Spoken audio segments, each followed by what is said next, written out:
اس کے علاوہ بھی کئی ایک ملک ہیں جہاں پہ کافی زیادہ لمبی لینتھ ہو جاتی ہے، تو وہاں پہ اندازہ مقرر کیا ہوا ہے، اسی اندازے کے مطابق ان معاملات کو لے کے چلا جاتا ہے. اور وہاں پر اب رمضان کے روزے بھی نہیں ہوں گے اس طریقے سے، ظاہر ہے، کیونکہ قرآن حکیم میں ہے کہ تم میں سے جو کوئی رمضان کا مہینہ پائے تو وہ روزے رکھے، جو رمضان کا مہینہ نہیں پا رہا وہ روزے نہیں رکھے گا. تو یہ چیز وقتی طور پہ تو ان سے اٹھ جائے گی. تو یہ حالات و واقعات بتائیں گے. اب نبی علیہ السلام کے مبارک زمانے میں تو کسی نے نہیں پوچھا کہ جب ہم چاند پہ جائیں گے تو قبلہ رخ کا اہتمام کیسے کریں گے. قرآن حکیم میں کم از کم 2 رکوع اس کے اوپر ہے کہ آپ نے نماز کے لیے بیت الحرام کی طرف رخ کرنا ہے. اب ایک بندہ چاند پہ چلا گیا، نماز تو اس نے وہاں بھی پڑھنی ہے، تو وہ کس طرف رخ کرے گا؟ تو میں نے اس کا سولوشن دیا ہے کہ وہ زمین کی طرف رخ کرے، کیونکہ اتنے دور کے فاصلے پہ جب زمین آپ کو اتنی سی نظر آ رہی ہے تو اس اتنی سی زمین کے اوپر کعبہ اس طرف لائی کر رہا ہے، اس طرف لائی کر رہا ہے، اس سے کوئی فرق نہیں پڑتا، کیونکہ اتنے لمبے سپین کے اندر جب آپ اس طرف رخ کرتے ہیں تو خود بخود آپ کا کعبے کی طرف رخ ہو جائے گا. بالکل ٹھیک ہے. تو اس طرح جو مسائل آئیں گے تو اس کے بعد کوئی ڈیسیژن کیا جائے گا. یہ آپ نے اسپیسیفکلی جو بات کی ہے، ابھی تک یہ معاملہ ایوالو ہوا ہے یا نہیں ہوا، جس نے کلوننگ کے اوپر کتنے تجربات ہوئے اور اس کے اوپر لوگوں نے بڑی تباہ آزمائی کرنی شروع کی، الٹیمیٹلی ڈس آرڈر ہی اس سے نکلا ہے، آرڈر کوئی پروڈیوس نہیں ہوا. اس میں بھی اگر کوئی ایسے معاملات ہو جاتے ہیں تو ہم اس کو آج کل جو اس کے قریب ترین کوئی بات ہے تو وہ آرگن ڈونیشن والا معاملہ ہے. اس کے بارے میں علماء کی رائے آ چکی ہے، اور میں سمجھتا ہوں کہ قرآن و سنت کے دلائل کی روشنی میں وہ رائے سب سے بہترین ہے کہ آرگن ڈونیشن اگر کوئی شخص کسی کو کرتا ہے تو وہ اس کو بیچے گا نہیں، بلکہ یہ فی سبیل اللہ کرے گا، اور ایک ایسا معاملہ کرے کہ جس سے اس کی اپنی لائف ہرٹ نہ ہو. مثلا لیور ٹرانسپلانٹ جب آپ کرتے ہیں تو لیور کے اندر اللہ تعالیٰ نے ایک خوبی رکھی ہے کہ جب آپ کاٹ کے کسی کو ڈونیٹ کرتے ہیں کچھ عرصے بعد آپ کا لیور بھی مکمل ہو جاتا ہے اور اس کا بھی مکمل ہو کے اتنا ہی بن جاتا ہے. اس کے اندر یہ یعنی کیپیبلٹی موجود ہے. اسی طریقے سے گردے ہیں، ایک گردے کے ساتھ بھی آپ اپنی زندگی گزار سکتے ہیں. لیکن اگر کوئی شخص یہ کہتا ہے میں اپنا دل ڈونیٹ کر دیتا ہوں یا دماغ ڈونیٹ کر دیتا ہوں، تو وہ تو خود جو صحت مند آدمی تھا وہ تو اپنے آپ کو خراب کر بیٹھا. اس کی اسلام میں کوئی اجازت نہیں ہے، کیونکہ وہ تو بالکل ٹھیک ہے اپنی جگہ. دوسرے میں جب آپ یہ ساری چیزیں فٹ کریں گے تو اس کے بعد چانسز ہیں کہ وہ اس کے ساتھ کمپیٹیبل ہے کہ نہیں، کیونکہ باڈی تو ریئیکٹ کرتی ہے. تو آپ ایک جو بندہ صحیح سلامت موجود ہے اس کی لائف کو سٹیک میں نہیں لگائیں گے کسی دوسرے بیمار کو ٹھیک کرنے کے لیے. اور یہی ہم اصول اس کیس میں بھی اپلائی کرتے ہیں کہ اگر کسی عورت کی لائف کو تھریٹ ہے تو سب سے پہلے عورت کی جان بچائی جائے گی. جو اس سے پیدا ہونے والا بچہ ہے اس کو سیکنڈلی ہم دیکھیں گے، ابھی تو دنیا میں آیا ہی نہیں ہے نا، اور وہ انیشیل سٹیج کے اوپر ہے، اس کی لائف بچانا زیادہ ضروری ہے. تو اس طرح کی چیزیں دیکھی جائیں گی. تو اس میں بھی علماء نے یہی بات کی ہے، اور میں اس سے سیکنڈ کرتا ہوں کہ آرگن ڈونیشن فی سبیل اللہ ہونا چاہیے. خواہ وہ بلڈ کی فارم میں ہو یا آنکھیں کسی نے ڈونیٹ کرنی ہے یا کسی نے اپنا گردہ دینا ہے، اس کے پیسے نہ لیے جائیں بلکہ یہ فی سبیل اللہ ہو، اللہ تعالیٰ کی راہ میں. اور اس کی اصل وہ آیت ہے قرآن حکیم میں کہ تمہارے لیے 4 چیزیں حرام کر دی گئی ہیں. اور یہ آیت اللہ تعالیٰ نے سورۃ البقرہ میں، سورۃ النحل میں، سورۃ المائدہ میں نازل فرمائی، اور سورۃ الانعام میں 4 جگہ کہ تمہارے لیے حرام کر دیا گیا ہے مردار، بہتا ہوا لہو، خنزیر کا گوشت، اور وہ ذبیحہ جس کے ذبیحے کے وقت غیر اللہ کا نام لیا جائے. لیکن ساتھ یہ ہے کہ اگر کیٹاسٹرافک کنڈیشن ہو، تمہارے اندر بغاوت نہ پائی جاتی ہو، حد سے پھلانگنے والا کوئی اس طرح کا ایلیمنٹ نہ ہو، تو پھر اللہ تعالیٰ اس کے اوپر کوئی گرفت نہیں فرمائے گا. یعنی ہے تو حرام ہے لیکن اس وقت اللہ تعالیٰ کی شریعت کا قلم اٹھ جائے گا. اور اس کا کلائمیکس تو یہاں تک ہے 106 نمبر آیت جو سورۃ النحل کی ہے کہ اگر کوئی شخص زندگی موت کی کشمکش میں کلمات کفر بھی بک دے اور دل میں ایمان اس کے ہو تو وہ کلمات کفر کے اوپر بھی اللہ تعالیٰ گرفت نہیں فرمائے گا. ہاں جی. تو یہ وہ چیزیں ہیں جو ہمیں گائیڈ لائنز دیتی ہیں کہ اس طرح کی صورتحال میں ہم نے معاملات کو لے کے کیسے چلنا ہے. تو جو آپ یہ کہہ رہے ہیں اگر بالفرض یہ مستقبل میں کامیاب ہو جاتا ہے اس طرح کا معاملہ کہ کوئی ایسا کرنے میں کامیاب ہو جاتا ہے اور کوئی ایسی سچویشن سامنے آ جاتی ہے تو ہم یہی کہیں گے کہ پھر وہ بیچے نا. ٹھیک ہے. باقی رہا وہ مسئلہ جو قرآن و سنت میں ہے کہ جس شخص کی موت کا وقت آ گیا تو نہ ایک لمحے آگے ہوگا نہ پیچھے ہوگا، تو وہ کوئی کمپرومائز نہیں ہوگا. اگر یہ چیز کامیاب ہے تو سمجھ لیں کہ اس کی تقدیر میں یہ لکھا ہوا ہے کہ یہ اپنی لائف ڈونیٹ کرے گا. ہاں جی. یہ تقدیر جو بدلتی ہے وہ انسان کی اپنی ایکٹیویٹیز ہے. جس طرح بخاری مسلم میں حدیث ہے جو شخص یہ چاہتا ہے کہ اس کی عمر دراز کر دی جائے اور اس کے رزق میں کشادگی ہو تو اپنے رشتہ داروں کے ساتھ حسن سلوک کرے. اب یہ بھی تقدیر میں لکھا ہوگا کہ یہ شخص اپنے رشتہ داروں سے حسن سلوک کرے گا، اتنے سال کے لیے ہم اس کی لائف کو بڑھا دیں گے. یہ حسن سلوک کرے گا اس کے عوض اللہ تعالیٰ اس کے رزق میں اتنی برکت ڈال دے گا. تو یہ جو ہونے والی تبدیلی ہے نا, یہ بھی اللہ کی ڈیسٹنی میں پہلے لکھی ہوئی ہوگی. اس سے اللہ تعالیٰ کا علم کہیں کمپرومائز نہیں ہوتا. ابھی کئی چیزیں ہیں جو آج کے دور میں ہمارے سامنے آئی ہیں جو پہلے تو لوگوں کو پتہ ہی نہیں تھی, لیکن اللہ تعالیٰ کی ڈیسٹنی میں موجود ہے, اور وہ اللہ کا علم اس کے ساتھ خاص ہے.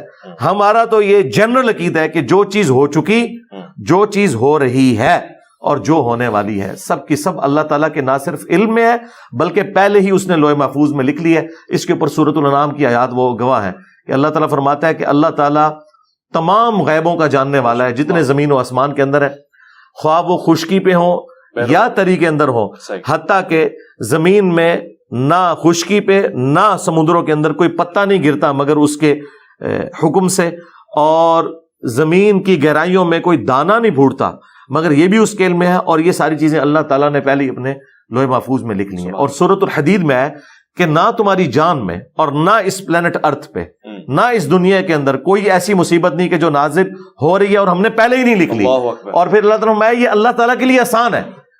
اب اس کو ہم کوئی امیجن نہیں کر سکتے کیونکہ ہم کریشن ہے. کریشن اپنے کریٹر کے بارے میں زیادہ زیادہ کیا سوچ سکتی؟ مثلا یہ موبائل انسان نے بنایا, موبائل کس حد تک ایک انسان کے برین کو سمجھ سکتا ہے؟ ڈکٹیشن لینے کی بس اس حد تک جتنا ہم نے اس کو رکھا ہے, لیکن یہ ہمیں نہیں جج کر سکتا, ہم تو اسے جج کر سکتے ہیں. تو اب کریشن آف دا یونیورس جو ہے یہ اتنی بڑی ہے, تو جو کریٹر آف دا یونیورس ہے, سبحان اللہ. جو لوگ قاری قرآن ہیں, مطالعہ کرتے ہیں, قرأت کرتے ہیں, جب بھی آیت نظر سے گزرتی ہے, سماعتوں کو چھوتی ہے, میرے ذہن میں ہمیشہ سوال ہوتا ہے, آج میں پوچھنا چاہتا ہوں. سورہ رحمان میں واضح طور سے وہ کہتا ہے یا معشر الجن والانس ان استطعتم ان تنفذوا من اقطار السماوات والارض فانفذوا لا تنفذون الا بسلطان. یہ کس سرحد کی بات ہو رہی ہے؟ آسمان دنیا کی بات ہو رہی ہے, یا پھر یہ کسی کائنات کا کوئی اور دوسرا آسمان ہے؟ کیونکہ انسان تو چاند پہ بھی پہنچ گیا, اس سے بھی آگے جا رہا ہے, نئے ستارے ڈسکور ہو رہے ہیں. تو سلطان کیا ہے اور پھر یہ راستہ کون سا ہے؟ دیکھیں, دو طریقے سے اس کا ترجمہ کیا گیا. ایک یہ ہے کہ اگر تم میں استطاعت ہے تو ان کناروں سے باہر نکل جاؤ, تم نہیں نکلو گے مگر جہاں بھی پہنچو گے وہاں اسی کی بادشاہت ہوگی. یہ سلطان اللہ تعالیٰ کی طرف اس کی ضمیر دی ہے. دوسرا جو آج کل کے ماڈرن سکالرز نے ترجمہ کیا, وہ سلطان کی ضمیر کو پاور کی طرف لے کے گئے کہ تم زمین و آسمان کے کناروں سے نہیں نکل سکتے مگر پاور کے ذریعے, جس طرح انجنز, راکٹ انجنز استعمال ہو رہے ہیں, خواہ وہ لیکوڈ پروپیلنٹ ہو یا سالڈ پروپیلنٹ ہو. تو یہ دونوں طریقے سے ترجمہ کیا گیا. ان آیات کا مقصد کوئی سائنٹیفک فیکٹ اس حوالے سے ہائی لائٹ کرنا نہیں ہے. اصل میں اللہ تعالیٰ نے اپنی قدرت کے بارے میں 31 ٹائمز اس سورت کے اندر فرمایا فَبِأَيِّ آلَاءِ رَبِّكُمَا تُكَذِّبَانِ. عموماً ہمارے علماء نے اس کا ترجمہ کیا ہے کہ تم اپنے رب کی کون کون سی نعمتوں کو جھٹلاؤ گے, لیکن یہ اپروپریٹ ترجمہ نہیں. اچھا, ہاں جی, کیونکہ آلہ کہتے ہیں نشانیوں, تو اس کا اپروپریٹ ترجمہ ہے کہ تم اپنے رب کی قدرت کی کون کون سی نشانیوں کو جھٹلاؤ. تم دونوں. ہاں جی, تم دونوں. اور یہ دونوں کے سیغے کے ساتھ ہے, یعنی جنوں اور انسانوں دونوں کو اللہ تعالیٰ نے مخاطب کیا. تو 31 دفعہ یہ آیت ریپیٹ ہوئی ہے. جہنم کی جب آیات آئی ہیں اس کے بعد بھی آیا ہے فَبِأَيِّ آلَاءِ رَبِّكُمَا تُكَذِّبَانِ. تو اب جہنم کوئی اللہ تعالیٰ کی نعمت تو نہیں ہے, قدرت کی نشانی. تو مولانا مودودی رحمہ اللہ نے اس کا اپروپریٹ ترجمہ کیا ہے. انہوں نے جہاں جہاں جس طریقے سے آیات آئی ہیں تو ہر دفعہ تھوڑا سا انہوں نے اس کے اعتبار سے مولڈ کر کے اسے فٹ اینڈ بٹایا, کیونکہ عربی ایک ورسٹائل زبان ہے, اس میں اب یہ آلہ جو ہے یہ کافی ساری چیزوں کو کور کرنے والی چیز ہے. تو یہاں پر بتانا مقصد یہ ہے کہ تم جہاں کہیں بھی چلے جاؤ, اللہ ہی کی سلطنت تم پاؤ گے, اسی کی حکومت ہوگی. تم زمین سے نکل جاؤ, تم چاند پہ پہنچ جاؤ, تم اپنی گلیکسی ملکی وے سے باہر نکل جاؤ, جہاں مرضی چلے جاؤ, جہاں پہ بھی جاؤ گے نا اللہ تعالیٰ کی قدرت سے باہر نہیں نکل سکتے, کیونکہ یہ ہم کریٹڈ ہے نا. تو کریٹڈ چیز جو ہے, کریشن جو ہے, وہ کریشن کے اندر ہی ٹریول کرے گی نا. خدا تعالیٰ کی کریشن سے کوئی باہر تو نہیں ہو سکتا. کیوں؟ اس نے ہماری لمیٹیشن رکھ دی ہوئی ہے, ہم زیادہ سے زیادہ کیا کر سکتے ہیں. پوٹینشلی اللہ تعالیٰ نے آدم علیہ السلام کو ہر چیز کے نام سکھا دیے تھے. جس طرح ایک آم کی گٹھلی جب آپ بوتے ہیں تو اسے ایک پھلدار درخت بننے میں 8 سال لگتے ہیں. صحیح. تو وہ اللہ تعالیٰ نے پوٹینشلی آدم علیہ السلام کے برین میں یہ کمپیٹنسی رکھ دی تھی کہ وقت کے ساتھ ساتھ یہ برین ایوالو ہو کے آج دیکھیں ہم نے بوئنگ 747 اور ایئر بس A380 بنا لی ہے, اور ہم پوری دنیا میں اڑتے پھر رہے ہیں اتنے 100 لوگوں کو لے کے. یہ دماغ وہی ہے لیکن وقت کے ساتھ ایوالو ہوا ہے. اچھا دماغ ہم اس طرح کی ایوولوشن کو مانتے ہیں. دیکھیں ہمارے بزرگوں کو ان چیزوں کا خیال کیوں نہیں آیا جو آج آ رہا ہے کہ آپ سولر انرجی سے بجلی بنا سکتے ہیں.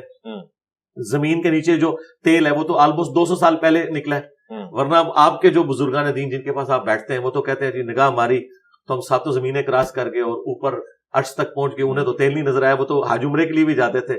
وہ تو سر ایڈون نے پنسلوینیا میں پہلی دفعہ تیل کا کنواں دریافت کیا امریکن اسٹیٹ کے اندر 1853 کے اندر. ٹھیک ہے, اس سے پہلے تو لوگوں کو آئیڈیا نہیں تھا کہ زمین کے نیچے اتنا بڑا خزانہ موجود ہے. تو وقت کے ساتھ ساتھ انسان ایوالو کر رہا ہے.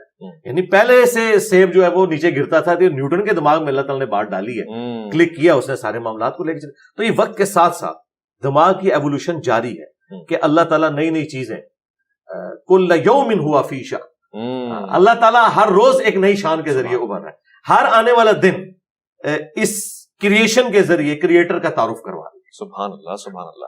اچھا اب ظاہر ہم دیکھ رہے ہیں اور دبئی اور دیگر ممالک سے یہ خبر بھی آ چکی ہے ایئر ٹیکسی بھی چلا کرے گی, آسمان پہ گاڑیاں چلا کریں گی. آپ کو نہیں لگتا ایک سوال ہی ہے کہ اب جب زمین اور آسمان دونوں ہی سواری اور سوار بن جائیں گے, اس کے لیے کوئی نیا نظام, نئی سنت, نیا انداز, اٹھنے بیٹھنے کے نئے طور طریقے, کوئی نیا رہنما ہونا چاہیے, یا پھر پرانی چیزیں اتنی ثقیل ہیں کہ وہ اوپر چلے یا مریخ پہ چلے, کامل ہے ہماری شریعت؟ شریعت میں کامل ہے. جو چیزیں شریعت سے ریلیٹڈ ہیں نا جی وہ اسی طریقے سے ہیں, ان کے ساری گائیڈ لائنس موجود ہیں. آپ پہلے یہ سمجھ لیں کہ جو دین ہے نا یہ ہماری ہدایت کے لیے آیا ہے, یہ ٹریفک قوانین بنانے کے لیے نہیں آیا, وہ آپ نے خود بنانا ہے. ٹھیک ہے, اسی طریقے سے ہاسپٹلز میں آپ نے کس طریقے سے لوگوں کو ریسیو کرنا ہے یہ آپ کو اللہ تعالیٰ نے اوپن رکھا ہے. کیا آج انسان کسی مختلف طریقے سے پیدا ہو رہے ہیں جو پہلے نہیں پیدا ہوتے تھے؟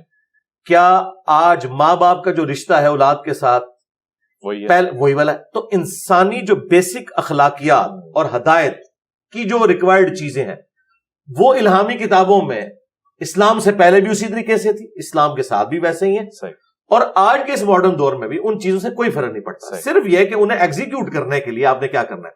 تو اس کی اصل موجود ہے. صحیح مسلم میں حدیث ہے جس نے اسلام میں کوئی اچھا طریقہ نکالا اور جتنے لوگ اس طریقے پہ عمل کریں گے ان کا ثواب اس شخص کو بھی ملے گا اور ان کے اپنے ثواب میں بھی کمی نہیں ہوگی. اور جس نے اسلام میں برا طریقہ نکالا, یہ سنتن حسنتن اور سنتن سیئتن کے الفاظ ہیں, بری سنت اور اچھی سنت. اچھا یہ بری بدعت یا اچھی بدعت کی بات نہیں, طریقہ. جس طرح ہم نے یہ طریقہ اسلام کی خدمت کے لیے نکالا کہ ہم اپنی ویڈیوز کو ریکارڈ کرتے ہیں یوٹیوب کے اوپر اپلوڈ کرتے ہیں.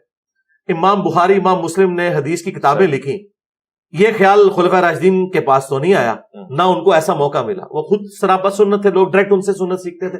لیکن 200-250 سال بعد اس چیز کی ضرورت محسوس کی گئی کہ جو زمانہ دور ہوگا تو ہمیں کوئی ریٹن ریکارڈ بھی اس کا پیرلل میں رکھنا چاہیے, ورنہ تو آنے والے وقت میں ہر علاقے کی سنت ڈیفرنٹ ہو جائے گی. تو یہ جو چیزیں کلک کرتی ہیں نا, یہ اسلام میں اچھے طریقے ہیں. اس کے پہلے آپ جو ہے وہ دانوں والی تسبیح میں شمار کرتے تھے, اب الیکٹرانک کاؤنٹر آ گیا. نماز کے اعتبار سے پہلے ہم جن مسجدوں میں نماز پڑھتے تھے وہ سمپل لکڑی کی چھتیں ہوتی تھی, اب ایئر کنڈیشن بھی لگے ہوئے ہیں اور وہاں پہ قالین بھی. اور لوگ اکثر پوچھتے ہیں کہ یہ بدعت ہے. بھائی بدعت نہیں ہے. بدعت کی جو ڈیفینیشن ہے بخاری مسلم میں وہ یہ ہے, من احدث فی امرنا ھذا فہو رد, جس نے ہمارے سکھائے ہوئے دین میں کوئی چیز داخل کی. تو دین میں کوئی چیز یہ داخل نہیں ہوتی. اگر کوئی یہ نیت کرتا ہے کہ اوپر اس قالین کے سامنے اس اے سی شریف کے اور نیچے اس پنکھا شریف کے منہ طرف خانہ کعبہ شریف کے, یہ تو کوئی نہیں کہتا. تو نماز اپنی جگہ اس طریقے سے, حج کی جتنی ایکٹیویٹیز ہیں وہ اسی. تو پھر ہمارے مشائخ نے جب مائک اور ساؤنڈ اور اسپیکر کے آنے پہ اعتراض اس زمانے میں کیوں کیا؟ پیپر چھپنے پہ اعتراض. ان بیچاروں کا انٹلیکچوئل لیول بڑا تھوڑا تھا. پبلک کو پہلے بات سمجھ آتی ہے اور ہمارے علماء کو معذرت کے ساتھ بعد. آپ دیکھیں یہ جب کیمرہ آیا تھا حرام تھا, اور پھر آہستہ آہستہ یہ مباح ہوا, پھر مستحب ہو گیا, اب فرض ہو گیا. ٹھیک ہے. اچھا لیکن اس وقت بھی جو پڑھے لکھے علماء تھے, مولانا مودودی, ڈاکٹر اسرار, ڈاکٹر طاہر القادری, علماء عرب, انہوں نے کبھی ان پہ کوئی ایسا وقت نہیں گزرا کہ انہوں نے کیمرے کے اوپر کبھی کوئی ورڈکٹ دی ہو کہ یہ حرام ہے. اچھا ٹھیک ہے. انہیں اس زمانے میں بھی پتا تھا کہ یہ جن تصاویر کے اوپر حرمت والا معاملہ ہے وہ ہیں جو عبادت کی غرض سے ہوتی ہیں. ورنہ کیا نبی اسلام آئینہ نہیں دیکھتے تھے؟ آئینے میں شکل نہیں نظر آتی ہے. تو وہ آئینہ اگر اسلام کو تصویر سے اتنی چڑ ہوتی تو نبی الاسلام آئینہ تو نہ دیکھتے. ٹھیک ہے, یہ اصل ہے اس چیز. آپ گفتگو فرما رہے تھے سائنس اور جدت کے حوالے سے, پھر آپ نے بتایا کہ مشائخ نے, لیکن جو پڑھے لکھے لوگ تھے وہ سمجھ گئے, وہ بھاگ گئے, وہ نفس شناس لوگ تھے اور انہوں نے پتہ لگا لیا کہ اب ہمیں اسی کے ذریعے آگے بڑھنا ہے. یہ تو ایک سلسلہ ہے. ساتھ میں یہ بھی بتائیے گا مجھے, اور یہ میں پوچھنا چاہتا ہوں, اب کچھ چیزیں فطرت کے بالکل متصادم کھڑی ہوئی ہیں. مثلا LGBT کے حوالے سے بڑی گفتگو ہو رہی ہے. خود پاکستان میں بھی یہ بلا اب آ گئی ہے. بڑے بڑے لوگ, بڑی بڑی شخصیات, یہ سمجھ میں آ رہا ہے آپ کو اس کے حوالے سے کوئی نئے قوانین آئیں گے یا ان قوانین پہ غور کرنے کی ضرورت ہے, کچھ بدلاؤ آئے گا؟ یہ چیزیں بنیادی طور سے وہی ہیں. دیکھیں, یہ کوئی نیا مسئلہ نہیں ہے, پہلے بھی ہے.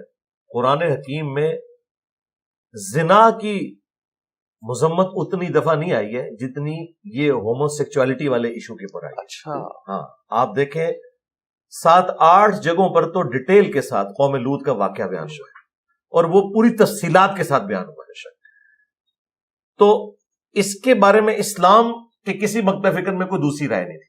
باقی یہ جو چند ایک لوگ آپ کے سامنے آتے ہیں اس طریقے سے, بعض چینلز ہیں, جی میں پہلے مسلمان تھا, میں ایکس مسلم ہوں. یہ میرے بھائی نہ وہ پہلے مسلمان تھے نہ ان کے باوجود مسلمان تھے, وہ نسلاً مسلمان تھے. جس طرح ہم نسلاً ہندوؤں کی اولاد ہے, اس کے بعد ہم جو بھی ریلیجن اڈاپٹ کر لیں, یہاں سب کانٹیننٹ کے لوگ, پہلے تو یہ تھا نا, بعد میں لوگوں نے اپنا ریلیجن کو اس طریقے سے چینج کیا.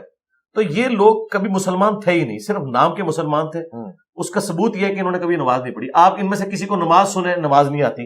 اچھا, سورۃ الفاتحہ سنیں, بالکل نہیں آتی. ان کا ریلیجن سے کوئی لینا دینا نہیں, نام کے مسلمان. یہ صرف مسلمانوں کے گھر پیدا ہوئے تھے. ہمیں خواب پتہ نہیں کیوں ٹینشن پڑ جاتی ہے کہ جو لوگ نہ نماز پڑھتے نہ ان کا کوئی دین سے تعلق, وہ بائی چانس مسلمانوں کے گھر پیدا ہوئے اور انہوں نے اسلام کو کنوکشن کے ساتھ نہ ایکسیپٹ کیا کبھی, اب وہ اس قسم کی کوئی ایکٹیویٹی کرتے ہیں. تو ہمارے بھی بعض سپیکرز, مجھے ان پہ ترس آتا ہے, وہ خام خواہ ایک مسئلہ ہوتا نہیں اسے اتنا بگاڑ کے پیش کرتے ہیں کہ پتہ نہیں ملک کے اندر کیا ہو گیا. اس طرح کچھ بھی نہیں ہونا میرے بھائی. ان لوگوں سے یہ چھپ چھپا کے بھی کرتے تھے, اب تھوڑا سامنے آ گیا تو دین واٹ. اچھا, تو اب کرنے کی ضرورت جو ہے وہ یہ ہے کہ آپ نے علمی طریقے سے لوگوں کی غلطیاں ان کے اوپر ہائی لائٹ کرنی ہے. ٹھیک ہے, عوام الناس کا یہ کام ہے. رہ گئے جو ایوانوں میں بیٹھے ہوئے لوگ ہیں, انہوں نے اس قانون اور آئین کی پاسداری کرنی ہے جو قرارداد مقاصد کے تحت پاکستان کے آئین میں یہ چیز تھی کہ کوئی بھی قانون قرآن و سنت کے منافی نہیں بنے گا. یہ کام ان کے کرنے کا, وہ دیکھیں.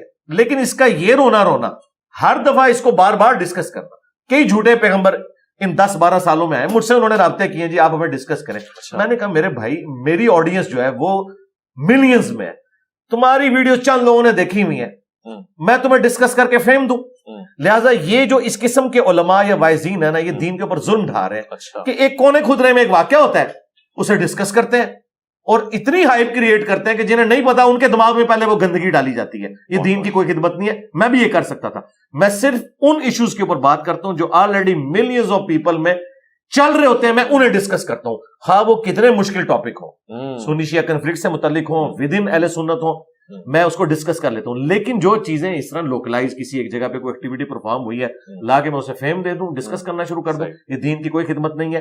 یہ معذرت کے ساتھ بھول پن میں آپ دین کا اور پاکستان کا نقصان کرتے ہیں جب اس طرح کی چیزوں کو بار بار اس کے اوپر لکیر بیٹھتے ہیں. آپ نے بہت ہی تحمل کے ساتھ سارے سوالات کا جواب دیا. میں اسی سے جڑا ہوا ایک سوال جو موضوع سے ہٹے گا مگر چونکہ آپ کی شخصیت سے جڑا ہوا ہے, عدم برداشت کا ایلیمنٹ اتنا کیوں بڑھتا جا رہا ہے؟ مثلا ابھی آپ پہ چوتھا قاتلانہ حملہ ہوا یا اس کی کوشش کی گئی, اور پورے پاکستان میں ایسے واقعات روز بروز سننے میں آ رہے ہیں, وجہ کیا ہے؟ وجہ جو ہے وہ ہمارے علماء کی غلط تربیت ہے اپنی عوام الناس کو. وہ جذباتی رویے انہیں سکھاتے ہیں, اور چونکہ سوشل میڈیا اب عام ہوا ہے اور ایک مکتب فکر کی آواز دوسرے مکتب فکر کے تعلق رکھنے والے لوگوں تک پہنچ گئی ہے, اب علماء کو سمجھ نہیں آ رہی کہ وہ اب اس گمبھیر صورتحال سے کیسے نکلے. پہلے یہ ہوتا تھا, مثلا ہم سنیوں کے گھر پیدا ہوئے, ہمیں کوئی اجازت نہیں تھی کہ ہم نے کسی اہل حدیث یا ہم نے کسی شیعہ کی امام بارگاہ یا مسجد میں جانا ہے یا ان کی کوئی بات سننی ہے, نہ وہ اس طرف آتے تھے. لیکن آج کے اس دور کے اندر چونکہ سوشل میڈیا کی برکت سے یوٹیوب, فیس بک, واٹس ایپ کے ذریعے اگر ایک کالج کے اندر 10 اسٹوڈنٹس ہیں, اس میں سے 5 بریلوی ہیں, 3 دیوبندی ہیں, ایک اہل حدیث ہے, ایک شیعہ ہے, وہ آپس میں ایک دوسرے کو شیئر کرواتے ہیں, یعنی نالج شیئر ہو رہا ہے. اس کی وجہ سے پھر جب وہ لوگ دیکھتے ہیں کہ ہمارے مکتب فکر میں تو یہ چیز ہے تو مخالف تو یہ بات کر رہے ہیں، وہ اپنے علماء کے پاس جاتے ہیں، علماء کے سامنے اب وہ پرابلم آ گئی جو پہلے کبھی انہوں نے فیس ہی نہیں کی تھی. یہ اپنی امپائرز کے اندر بیٹھے ہوئے تھے بادشاہ بن کے، اور دوسرے کی امپائر میں یہ نہ گھستے تھے نہ انہیں گھسنے دیتے تھے، تو اپنی یہ چودراہٹ انجوائے کر رہے تھے. لیکن اب دوسرے تو آپ کی امپائرز میں گھس گئے ہیں موبائل کے ذریعے، سوشل میڈیا کے ذریعے. اب انہیں سمجھ نہیں آ رہی کہ ہم اس پوری صورتحال کو کیسے آگے لے کے چلیں. تو اس کے لیے پھر جب یہ غصے میں آتے ہیں تو پھر جمعے کی تقریروں کے اندر ابھارتے ہیں کہ فلاں تو گستاخ رسول ہے، فلاں مشرک ہے. اور پھر اس طرح کی تنظیموں کو معذرت کے ساتھ ہماری یعنی جو ماضی کی اسٹیبلشمنٹ، ان کی غلط رویوں کی وجہ سے انہوں نے اپنے ذاتی مقاصد کی خاطر، پولیٹیکل گورنمنٹس کو کمزور کرنے کی خاطر اس طرح کے لوگوں کو اپنی گود لیا، اور پھر انہوں نے اسٹیبلشمنٹ کے کام بھی کیے اور پھر اپنے کام بھی کیے. اب یہ فرید اس طرح باہر آ چکا ہے، خصوصاً ضیاء الحق کے دور سے لے کے ابھی تک، کہ اب اسے دوبارہ سمیٹنے کے لیے دہائیاں چاہیے. تو اس کی طرف سفر کا آغاز تو ہوا ہے جی. اور یہ بھی میں کریڈٹ کسی پاکستان کے ادارے کو نہیں دوں گا، یہ میں FATF حافظہ اللہ تعالیٰ کو دوں گا. اگر FATF حافظہ اللہ تعالیٰ نہ ہوتا تو یہ ہم نے ابھی بھی نہیں تھا سدھرنا. اچھا، میں صرف مذہبی عدم برداشت کی بات نہیں کر رہا، معاشرتی رویہ بھی ہمارا عدم برداشت کا شکار ہے، چاہے وہ شادیاں ہوں، ازدواجی تعلقات ہوں، طلاقیں ہو رہی ہیں. اس کے پیچھے کوئی غذا ہے، کوئی اور چیز ہے جو ہمیں پورا آپے کا آپا ہی بگڑا جا رہا ہے. پوری نیشن ہی جذبات کے اوپر چل رہی ہے. اس نیشن کی بنیاد تو ریلیجن ہے نا.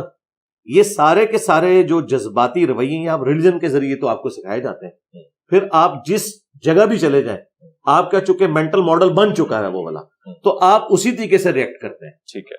اور یہی وجہ ہے کہ ایک پڑھا لکھا مذہبی آدمی بھی اسی طریقے سے ریئیکٹ کر رہا ہے، اور ایک ان پڑھ جاہل مذہبی آدمی بھی اسی طریقے سے ریئیکٹ کر رہا ہے، کیونکہ اس نے سیکھے ہی ہے. ہمارے ملک کے اندر کبھی بھی ڈیبیٹ والا کلچر تو بنا ہی نہیں ہے، ٹھیک ہے نا. یہاں تو بس آپ کو سپون فیڈنگ اوپر سے کی گئی ہے. یہ تو اب سوشل میڈیا کی وجہ سے ڈسکشن شروع ہوئی ہیں اور آپ کی آواز دوسرے لوگ سننا شروع ہیں. اس طرح کی باتیں جب اس زمانے میں کوئی کرتا تھا، کبھی اس کو آپ کہہ دیتے تھے یہ لبرل ہے، کبھی کہہ دیتے تھے یہ یہود و نصارہ کا ایجنٹ ہے، کبھی کہہ دیتے تھے کہ یہ آزاد خیال لوگ ہیں، یہ کسی اور کے ایجنڈے کے اوپر کام کر رہے ہیں. اور اب آہستہ آہستہ کر کے ایک ایک وہ ساری چیزیں ہماری پالیسیز بنتی جا رہی ہیں جو کسی زمانے میں ہم نے گالی بنائی ہوئی. بالکل ایسی. انتہائی شکر گزار انجینئر محمد علی مرزا صاحب آپ کا. خواتین حضرات، پروگرام آپ ملاحظہ فرما رہے تھے، مجھے یقین ہے کہ کسی نہ کسی نتیجے پہ آپ پہنچے ہوں گے. ابھی بھی اگر تشنگی باقی ہو، یہ پروگرام جمعہ ہفتہ اتوار الف لام میم کے عنوان سے آپ کے سامنے نشر ہوتا رہے گا. آپ کی توجہات درکار ہے. اپنا خیال رکھیں گے، آپ اپنے سے بڑھ کے خیال رکھیں گے. اللہ تعالیٰ کے احکامات کا، پاکستان کا. ویس ربانی کو دیجیے گا اجازت.